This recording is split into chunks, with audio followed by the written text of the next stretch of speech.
Welcome back my YouTube channel talented with Insta. Guys, आज मैं फिर से आपके लिए बहुत ही ट्रेंडिंग स्टाइलिश कुर्ती लेकर आई हूँ जो कि आपको बहुत ज्यादा पसंद आएगी। ये देखिए दोस्तों, मैंने वो फैब्रिक लिया है जो हमारे पास नॉर्मल कुर्ती का फैब्रिक होता है, यानी कि हम जो भी बाजार से सूट लेकर आते हैं वो ही सूट की कुर्ती मैंने ली है। और उसमें मैंने ये इनर लगाना है, 2 मीटर मैंने इनर लिया है और ये 2.5 मीटर के करीब हमारी कुर्ती का फैब्रिक है। तो चलिए हम स्टार्ट करते हैं कि कैसे हम इसको कट करेंगे। तो देखिए, ये हमने जो इनर है पहले हम उस पर कटिंग करेंगे कुर्ती की। तो सबसे पहले है एक बार हम माप देख लेते हैं। जैसे कि लेंथ जो हमने रखनी है 47 है, चेस्ट हमने प्लस करने के बाद 8.5 इंच तैयार रखनी है और जो कमर है वो 6.5 है। तो ये ज्यादा हैवी साइज का माप नहीं है, नॉर्मली है। तो आपने क्या करना है, जैसे कि हमारी सबसे ज्यादा 8.5 है तो हम इसमें 2 इंच एक्स्ट्रा रखेंगे। 10.5 इंच पर हमने निशान लगा लेना है। 10.5 इंच पर मैंने निशान लगा करके एक बार इस फैब्रिक को इक्वल कर लेना है इस तरह से। यहाँ से हमने इसको अच्छे से ऐसे बिछाया और सिंपल जैसे हम कुर्ती के निशान लगाते हैं वैसे ही लगाने स्टार्ट करने हैं। सबसे पहले तो हम इनर पर लेंथ रख लेंगे। लेंथ यानी कि वैसे तो 47 रखनी है, बट मैं इनर की 45 ही तैयार रख रही हूँ, ज्यादा लंबी हम नहीं लेंगे। और यहाँ से हमने बोट नेक लेना है तो 7.5 मैंने इसका तीरा लिया। 7.5 मैंने सामने के लिए यहाँ पर निशान लगाया और यहाँ से हमने 6.25 इंच पर निशान लगाया। ज्यादा हेल्दी साइज नहीं है इसलिए, वरना हम 7 या 7.25 पर लगाते।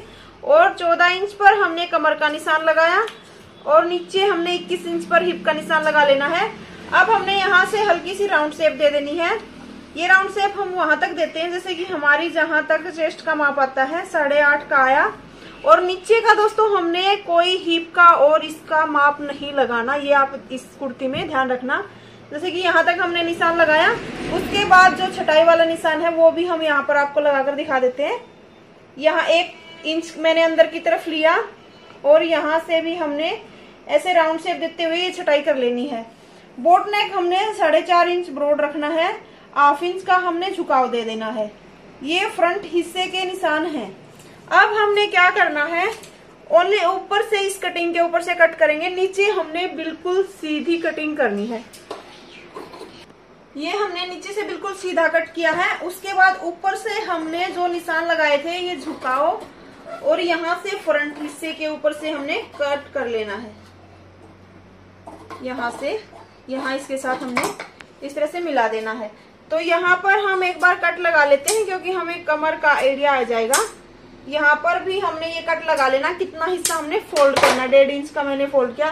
सेम ऐसे ही हम बैक पर भी इसको रख लेंगे। ये देखिए, मैंने बैक हिस्सा भी सेम वैसे ही कट किया है। नीचे से हमने सेम कट करना है। ये मैंने फिर से कट इस पर लगाए हैं और ऊपर से हमने थोड़ा सा अंतर इसमें करना होगा। जैसे कि 1/2 इंच हमने एक्स्ट्रा ऊपर की तरफ लिया है और यहाँ से भी हमने थोड़ा सा एक्स्ट्रा कट करना है क्योंकि ये बैक हिस्सा है, ये फ्रंट हिस्सा। फ्रंट हिस्से की हमने छटाई कर रखी थी। तो एक बार तो हमने सिंपल से तरीके पे कट किया है इनर। अब मैं जो मेन फैब्रिक है उसके ऊपर भी इसको कट करके दिखाती हूँ। ये देखिए, ये हमारा मेन फैब्रिक है। मेन फैब्रिक है जो उसके ऊपर हमारा ये बॉर्डर इस तरह से लगा हुआ है। तो हमने क्या करना है, बिल्कुल सेंटर से इसको पकड़ना है और इसको इस तरह से फोल्ड करेंगे। और जितनी हमने लेंथ तैयार रखनी है नीचे से, जैसे कि 47 है तो हमने 47.5 पर निशान लगा लेना है क्योंकि 1/2 इंच ऊपर की तरफ दबेगा, नीचे हमारा ऐसा कैसा रहेगा। ये हमने इनर को जो मेन फैब्रिक था उस पर अच्छे से बिछा लिया है। पहले हमने निशान लगाया था और उसके बाद अच्छे से बिछाया है। अब हम इसकी कटिंग कर देंगे। ये हमने फ्रंट हिस्सा कट कर लिया है। अब हम बैक हिस्सा कट करेंगे। तो हमारा जो ये है बैक में, इसके साइड से हमने सेम उतना ही फैब्रिक एक साइड करके और अच्छे से बिछा करके सेम वैसे ही कट कर लेना है। ये हमने बैक हिस्सा भी कट कर लिया है। ये हमने नीचे से एक्स्ट्रा लिया है क्योंकि हम इसको फोल्ड करेंगे। अब हम इसमें से स्लीव कट कर लेंगे और बाद में मैं आपको इसकी स्टिचिंग दिखाती हूँ। तो ये देखिए दोस्तों, मैंने कटिंग होने के बाद इस पर पूरे पर कच्ची सिलाई लगा ली थी, दोनों तरफ इनर अटैच कर लिया था। और उसके बाद मैंने बोट नेक तैयार भी कर लिए थे, यानी कि फ्रंट और बैक में मैंने दोनों ही बोट नेक लगाए हैं। और ये मैं दिखा दूं आपको फ्रंट हिस्से पर। फ्रंट हिस्से पर मैंने दोस्तों ये इलास्टिक लगाया है। ये देखिए, जैसे कि ये मैंने जो इसकी चौड़ाई जहां तक ली थी उसके सेंटर में मैंने इलास्टिक लगाया कमर के ऊपर। ये मैं इस तरफ से आपको दिखाऊं कि मैंने इलास्टिक कैसे लगाया है। मैं आपको बैक हिस्से पर लगाकर बताऊंगी कि हमने इलास्टिक कहाँ से और कितना तक लगाना होता है। ये देखिए हमारे यहाँ तक आपको समझ आया होगा कि मैंने जैसे नॉर्मल सूट हम सिलते हैं सेम वैसे ही सिला है। एक ये जो इलास्टिक है ये एक्स्ट्रा दिया है इसमें। इसके बाद हमने स्लीव भी तैयार करनी है और एक ये इलास्टिक कैसे लगाते हैं ये मैं आपको दिखाती हूँ। तो ये देखिए ये मैंने 1 इंच से थोड़ा सा कम है, ये 1.25 इंच का इलास्टिक की चौड़ाई मैंने ली है। इस इलास्टिक को हम कैसे लगाएंगे ये मैं आपको एक बार बताती हूँ। यहाँ से हमने जो कमर के कट लगाए थे तो कट के साथ हमने कट को इस तरह से मिला देना है एक बार। तो ये हमने सीधी लाइन ड्रॉ कर दी है। उसके बाद हम इलास्टिक को लेंगे बगैर कट किए और यहाँ से 1/2 इंच या 1 इंच छोड़ते हुए ऐसे इसको खींचते चलेंगे इलास्टिक को और पूरे पर सिलाई लगा देंगे। जैसे कि हमने यहाँ से सिलाई लगाना स्टार्ट करना है और इलास्टिक को ऐसे खींचेंगे और ऐसे चुन्नटे अपने आप आ जाएंगी। यहाँ तक हमने पूरे पर दोनों तरफ सिलाई लगा देनी है। ये हमने इलास्टिक को जो ये लाइन ड्रॉ की थी इसको बिल्कुल सेंटर में लेते हुए इलास्टिक को रखना है और यहाँ से एक साइड से हमने पक्की सिलाई लगाते चलना है और इसको खींचते हुए चलना है। हमने ये मैंने कट कर लिया है इसलिए दोस्तों क्योंकि मैंने इस साइड जब लगाया था तो इस साइड मैंने पूरा ही एक बार लगा करके ऐसे खींच कर देखा था कि कहाँ तक आ रहा, उसके बाद कट किया था। अब मैंने इतना ही इलास्टिक मापा है और ये कट कर लिया है क्योंकि हमें ये भी तो इक्वल चाहिए कि हमने सेम एक जैसे लगाने हैं दोनों पार्ट पर। तो हम इस तरह से इसको खींचते हुए पूरे पर कवर कर देंगे। जैसे यहाँ तक इसको खींचेंगे और पूरे पर सिलाई लगा देंगे। उसके बाद इधर से और यहाँ तक वापस ले जाके यहाँ लॉक कर देंगे।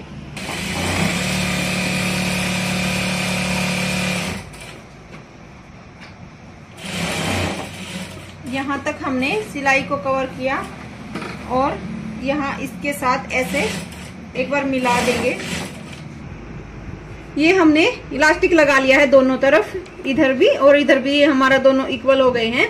अब हम स्लीव लगाएंगे।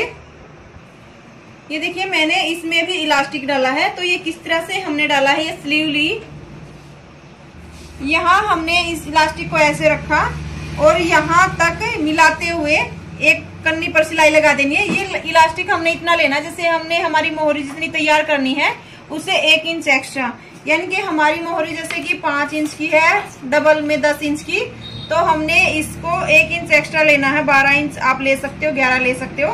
तो ये मैंने 9 इंच की तैयार करनी थी तो 1 इंच एक्स्ट्रा लिया है, 10 इंच मैंने इलास्टिक लिया है। अब हम यहाँ से जैसे इसको रखेंगे और इसको ये मैं बिल्कुल थोड़ा थोड़ा दबा रही हूँ और यहाँ से इसको ऐसे पकड़ते हुए पूरे पर एक बार सिलाई लगा देते हैं। ये जैसे कि मैंने एक तरफ सिलाई लगा दी है। अब हम इसको इस तरह से फोल्ड करेंगे और एक बार और फोल्ड कर देंगे। इस तरह से फोल्ड करने के बाद हमने इस जगह से एक सिलाई और लगा देनी है। जैसे कि यहाँ से हमने मशीन को चढ़ाया और यहाँ से बिल्कुल इक्वल इसको खींचते हुए ऐसे सेम इसके ऊपर भी हमने सिलाई लगा देनी है। जब हमने स्टार्टिंग में इलास्टिक रखा था वो उल्टी तरफ रखा था, यानी कि स्लीव की उल्टी तरफ। ये एक सिलाई लगने के बाद कुछ हमारा इस तरह से आया। ये हमारा रॉन्ग हिस्सा है, ये हमारा राइट हिस्सा है। तो इस पर से हमने एक पैर का दबाव रखते हुए साइड में से एक सिलाई और लगा देनी है। ये सिलाई भी हमने खींचते हुए लगानी है। ये हमारी स्लीव भी कंप्लीट हो गई है।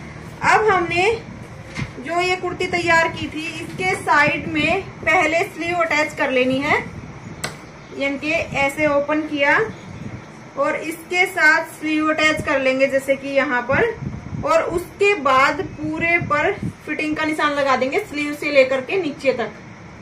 तो देखिए हमने स्लीव भी अटैच कर ली है दोनों और फिर हमने फिटिंग के निशान लगाने हैं। तो फिटिंग जैसे कि हमने यहाँ से सेंटर लिया था पहले, उसके बाद जितनी भी जिसकी फिटिंग है वहां से दोनों तरफ हमने निशान लगा लेने हैं। उसके बाद हमने कमर का निशान लगाना है। कमर जितनी भी हमारी तैयार हमने रखनी है, 6.5 की मैंने जैसे रखनी है तैयार। दोस्तों आपको एक चीज और ध्यान रखनी है, जैसे कि जब भी आप ये इलास्टिक लगाओ जैसे कि वैसे मापते हुए, तो आपको ये जरूर देखना कि आपकी जो कमर है वो तैयार बैठ रही है या फिर कम हो रही है। अगर कम हो रही है तो आपको इलास्टिक थोड़ा ज्यादा लेना पड़ेगा, चुन्नटें थोड़ी थोड़ी कम करनी पड़ेंगी। तो यहाँ से मेरा कंप्लीट हो रहा था। उसके बाद हम मोहरी का निशान लगा करके जितनी भी हमने तैयार रखनी है, जैसे कि मैंने 4.5 इंच तैयार रखनी है, और यहाँ से इस तरह से हमने एक बार इसको मिला देना है।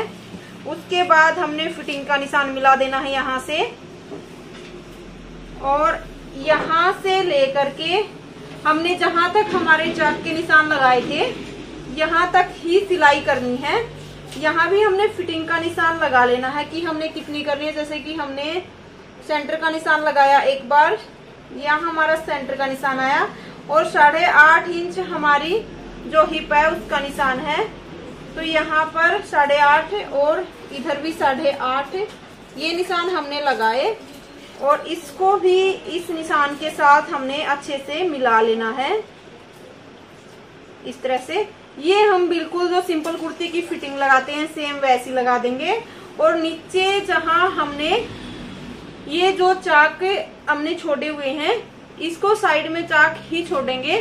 पिछली वीडियो में आपने पूछा था दोस्तों कि ये चाक हमने कहाँ तक छोड़ने हैं, तो मैं आपको बता दूं, जो हम नॉर्मल कुर्ती पर फिटिंग के निशान लगाते हैं 7, 14, 21, या फिर आप लेंथ के हिसाब से 15, 23 तक भी लगा लेते हो, तो उस हिसाब से चाक का निशान लगाना है और वहां तो फिटिंग कंप्लीट कर लेनी है। अब हम नीचे से ये कंप्लीट करने के बाद सिंपल चाक मोड़ेंगे, नीचे से इसको फोल्ड कर देंगे। जो नॉर्मल कुर्ती की स्टिचिंग होती है सिर्फ वो ही करनी है, बस हमने इसमें ये एक्स्ट्रा दिया है। मैं आपको इसका डालने के बाद भी लुक दिखाऊंगी, बहुत ही सुंदर लगेगी कुर्ती और जल्दी भी तैयार होएगी और एकदम से नई ट्रेंडिंग लुक भी आपको ला कर देगी। तो मैं इसका एक बार आपको पूरी कंप्लीट होने के बाद डालकर दिखाऊंगी, फिर आप कमेंट में बताना कि कैसी आपको ये कुर्ती लगेगी है।